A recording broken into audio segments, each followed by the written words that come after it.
So recently, Celsius has been sued. Really? Yes. And you are eligible for a payout. How much? For who knows how much. $4.58. Because if you have purchased a Celsius drink in the last 7 years, damn, you can be eligible for a payout. Why? It's a class action lawsuit.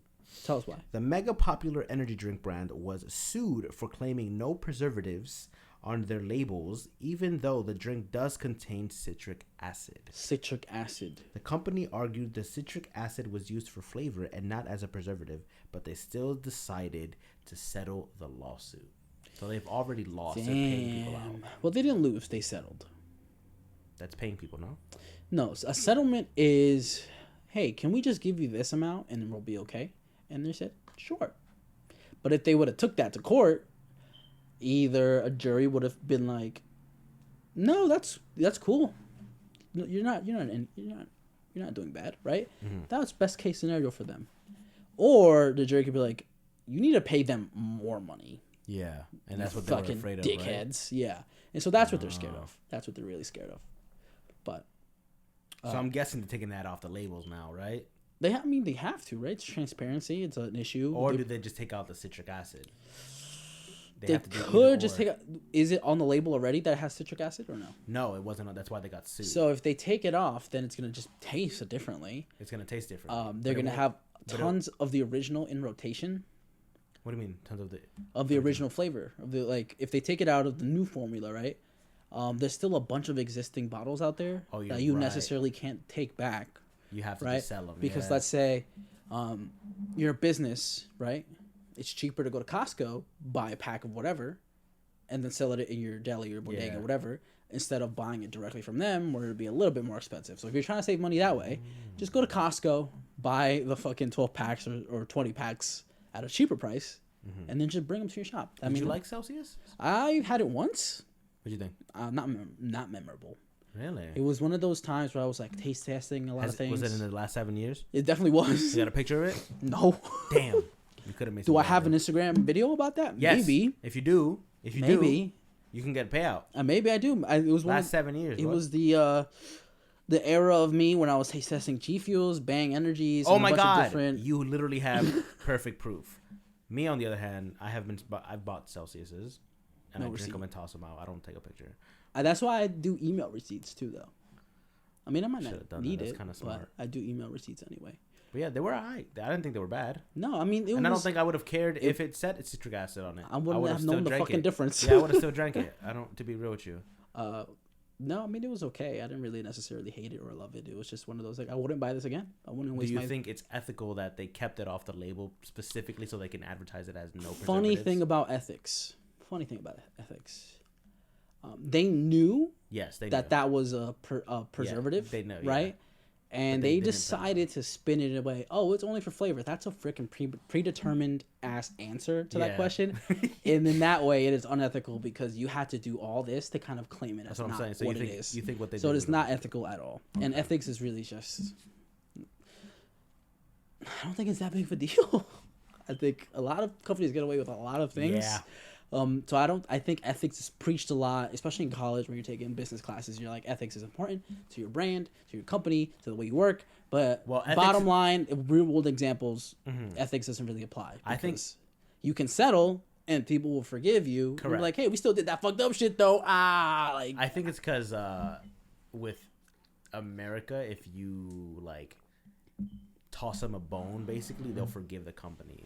So because the company was like, oh, it's just for flavor, bro, and we settled, we'll settle now. You know, we're sorry, here's cool this now. Money, like we're good, right? And then they're like, yeah, I guess yeah, I guess you're not that bad.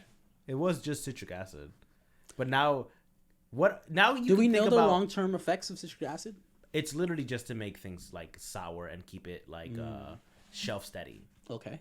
But it is a preservative. It is a preservative. And they knew that. And that's bad for our bodies? In crazy quantities, yes. I mean, I drink a C4 about like... I realistically only go to the gym in Baltimore 4 times a week. 3 times a week sometimes. But this last week, I drank a C4 every day. Like, that's bad. That's bad, yeah. Right? But the only reason why I went to the gym every day is because I'm taking my sister to the gym. She wants to do cardio and she wants to work on her running, her and swimming. You need energy for and that. I'm like, I take her right in the middle of like 6:30. Like we wake up, we go. And I'm focusing on bench. I mean, of course, I could do other things that don't require pre-workout, and I think that's what I'm going to start doing. Yeah. Again, I ran out of C4. I don't have any more. I think this in the car. Yeah, but like this is my last one. I'm gonna save it for when I'm back over here. Yeah.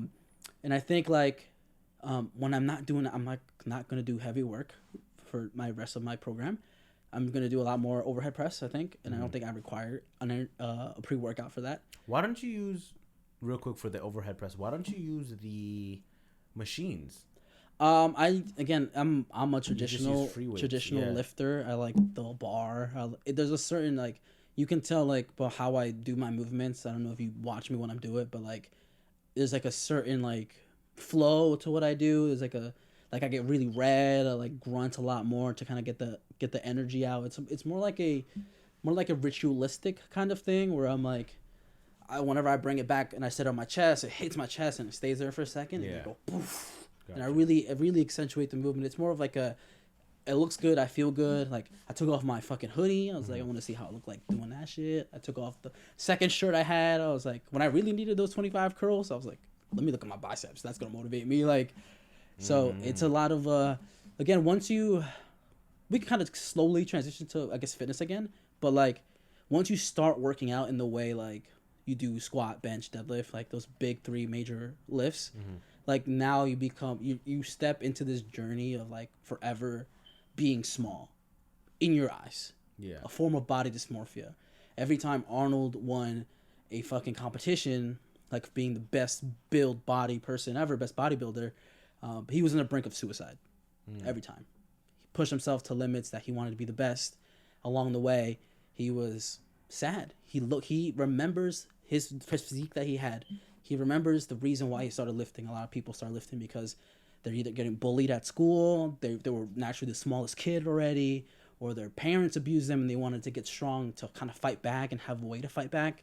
And so when you look at yourself in the mirror, you see the reason why you started. You see that small boy that was crying every night in the middle of his house, like because his dad beat the shit out of him. Yeah. You know, we bring back the energy drink and stuff like that. Like I only drink a lot of canned C4 because there's the caffeine in it is more natural, right? Where it's regulated by the Food and Drug Administration, where like if you see a can of anything, it's more accessible to buy for your everyday consumer versus like them going out to a GNC and seeing powder. Like they're not gonna know what the powder is. They're not gonna want to try that because that's a little bit more intimidating. But if they see a can, with the same name on it, like it's more prone for them to buy it, right? So like again, I think the cans are a little bit more healthier than the powders because it's natural caffeine. It's forced to be natural caffeine. And it's a serving size to the T. They can't put more or less. They're putting what is on the can. Unlike you who can fumble it and put way more or way less than you need. Can I be real with you? Powder. I used to dry scoop C4, 3 scoops, and then take a slug of water and then fucking be wired for the rest I dry scoop. That should fuck you up. Like once, and it got me sick. Damn. Like I was literally sick for like 2 days because of it. My body like shut down. Yo. They were like, don't do that. Don't do that ever again. Me, 3 scoops of fucking C4, a little bit of water to chug it down, and then I was good to go. But yeah, with this energy drink thing. Okay. Right, and this scandal when it comes to Celsius, do you think that there are other companies actively deceiving the FDA or other people around them that there are ingredients in their drinks or products or not in their drinks or products and are lying to their consumers or the FDA to therefore not, 1, put a label on it, or 2, just not put it in the ingredients? Are they allowed to do that? Because how did they get away with it for so long? Somebody had to figure that out. That they had. That's what I'm saying. The acid, right? They must have tasted it. Had to have been like a quality control test by the FDA to be like, okay, we're gonna expect you. We're gonna. It could be like a food inspector that goes into a restaurant. Like, hey, we're gonna see what you put in. Like, we're gonna go in. Like, sometimes it'll probably be like a quote unquote factory worker that shows up. Like, hey, I'm new. Like, show me the ropes and shit like that. Yeah. And they can literally like be like, okay, this is what they're putting in and everything. Like, and they report back, and then an official person comes in. Hey, we've got an anonymous report that you're doing this, and they go in and they're like, let's see, like, let's confirm it. And then if you're not doing that, you're fine. Sorry, but if you are, here are the consequences. So continue on to not a energy drink thing, but a Gatorade. Gatorade, those bottles, those big bottles, not the huge ones, but the regular size bottles. Yeah. That says like it has like 3 servings of Gatorade in it.